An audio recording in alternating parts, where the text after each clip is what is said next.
Oh, you got taller.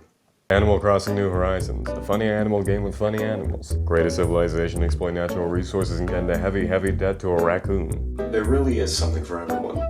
Animal Crossing has been around for years, originally being a Japanese exclusive Nintendo game for the N64 in 2001. That's a lot of words, and they're all very frightening to me. But something crazy happened just a few months after it released. It was released again. The game was brought to the GameCube and localized for American and European audiences to critical and commercial success. People loved how the rats gave you chores. It's what we always wanted. After that, sequels for different consoles were released but stopped in 2012. At that point, the only Animal Crossing content you can get was from a spin-off, a mobile spin-off, and a spin-off not made with love, rather plague. But that all changed after we got a better plague. After 8 years, a brand new Animal Crossing game released on March 20th, 2020. The best time possible. Yeah, so there's this funny thing at the time called coronavirus, which forced a lot of people to stay inside, living under very specific conditions for their health and safety. Funny enough, this is the perfect time for the game to release. Having so many restrictions on what you can do in quarantine meant that people were desperate for a silly animal society to make sure that they could still interact with someone other than themselves and go insane just a little slower. I actually had a pre-order for this game when it was coming out, and since in GameStop pre-orders expire after 2 days, I broke quarantine. I walked through the abandoned shopping center, and surprisingly enough, the only other people who also broke quarantine that day were also getting Animal Crossing. Everyone in there was like a foot taller than me or a foot shorter than me. It was crazy.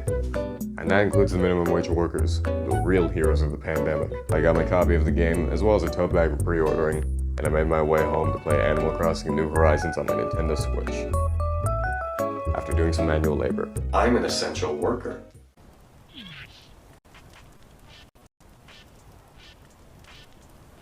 The game begins with this odd zoom and 2 characters behind a desk. I'm really good with names, Michael Sneakers Green and Crude Oil. No, their names are Timmy and Tommy, no relation, and they're here to help you get your nooking deserted island getaway package in order. I don't know about you, but I think selling a deserted island getaway package that's full of businesses and other people living on the island is not really a deserted island. That's like an oxymoron move. Or a regular moron move. What is my name? We'll go with Smithy. What do we look like? When I first got the game, I gave myself this haircut and then quickly changed to this because of the starter 8, it's the only good one. Name of the island? Babingo. This is Tom Nook. He's the bastard behind this operation. He looks like the spawn of these 2 adorably haggard children. There is so much nepotism in the raccoon business world. I want to be a photographer, but I found out it's all who you know and they're all raccoons. When we arrive on the island, we get to meet Tom Nook, as well as 2 other island residents. I got Chari and Antonio, and they're both great. Why is everybody so obsessed with Raymond? Have you met my boy Antonio? During the prologue, which is actually called a prologue, we set up and learned the basics of living on Babingo.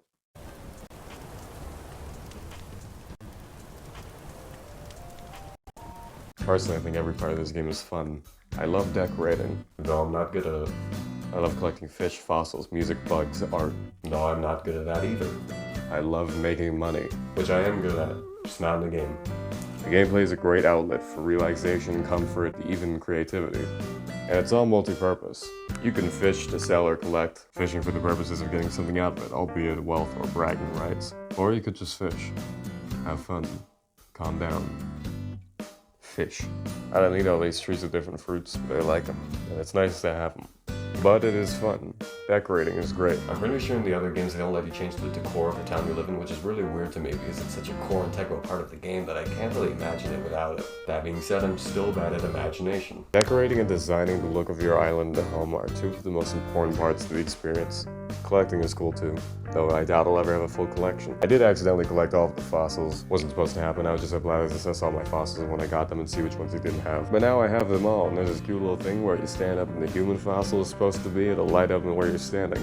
I'm a freak in the community. But in summation, I've spent a lot of my time just doing minute tasks for fun, like decorating, planning, or fishing. It's just nice.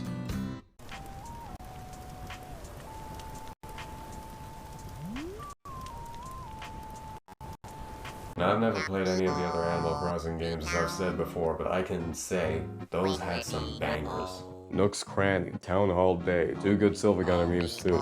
New Horizons, though, took everything in a new direction. It feels like New Horizons traded the original game's offbeat nature and quirky instrumentals for more cohesive melodies with an island flourish, and I adore it. This is one of the only games I often play without any other music or audio. I even have a specific playlist just for these songs, which I can put in the videos. And the music of everyday life in this game is so sweet and vibrant. You can make a customizable jingle for every time to a villager. There's a little beat that plays whenever getting chased by wasps. When you complete an achievement, it goes ba-da-dum-bum-bum, and I love that. Also, the sound design is great. Just the little things of bugs, rivers, villagers singing to themselves. The sound of this game is honestly just lovely. There are so many little things and details too. If you play an instrument during a song, the instrument will stay in tune with the song. It's cool muffling for when you're decorating, and it adds a sense of depth. The UI goes clickety-clack in the best way. All the UI sounds great. You can hear bugs buzzing, footsteps walking, rivers and waves crashing. It all sounds wonderful.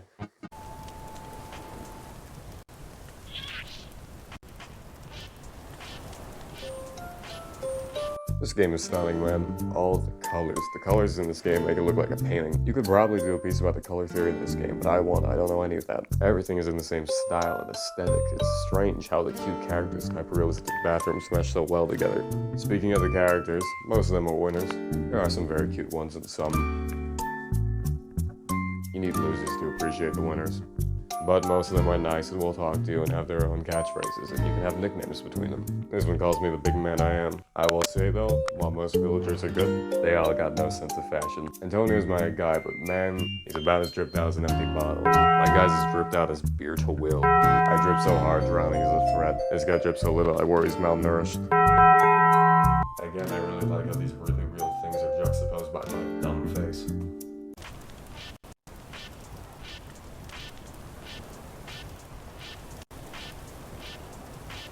But it's not perfect.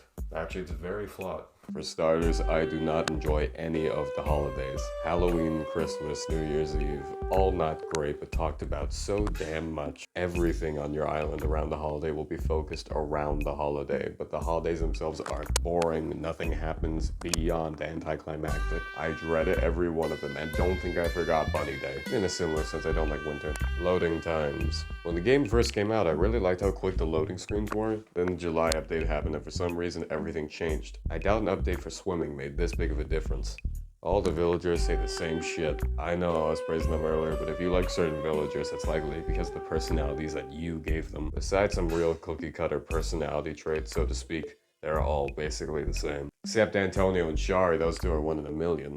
The updates. When it came out, Nintendo promised a steady stream of updates for the next 3 years, overlooking the fact that most Nintendo games that do that are just incomplete at launch and are updated to become what they were always supposed to be while promoting the updates as new content. Even then, I can still see this as a good deal. Animal Crossing is about the passing of time, so monthly updates would keep the game really fresh. So what did they do? Well, they released monthly updates throughout the first year, that's good, and then they stopped paying attention. I genuinely cannot tell if they forgot or not. They announced everything else in October after months of nothing and said that's that.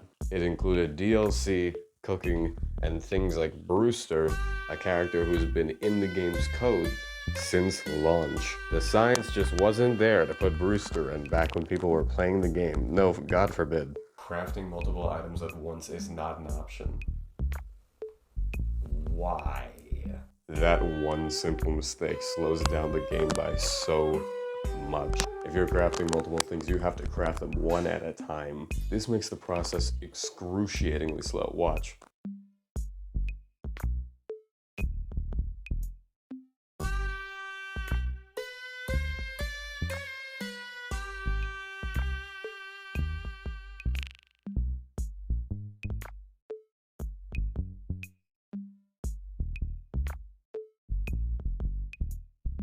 Awful, why did they never change this in any of the updates? Also just a missed opportunity, this game should have mini-games.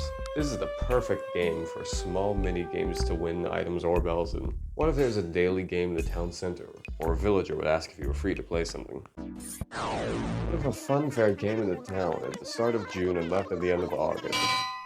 That could be so much fun. You have a Ferris wheel to view your island from, a little character in the front booth, one of them spinny things. They're just so fun. You have no special events in summer, this could have been it. And then there are just some things that bother me.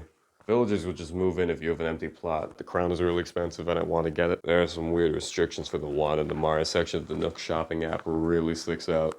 But all these things are small critiques in otherwise a game that I love. Beauty in Animal Crossing New Horizons is what you make of it.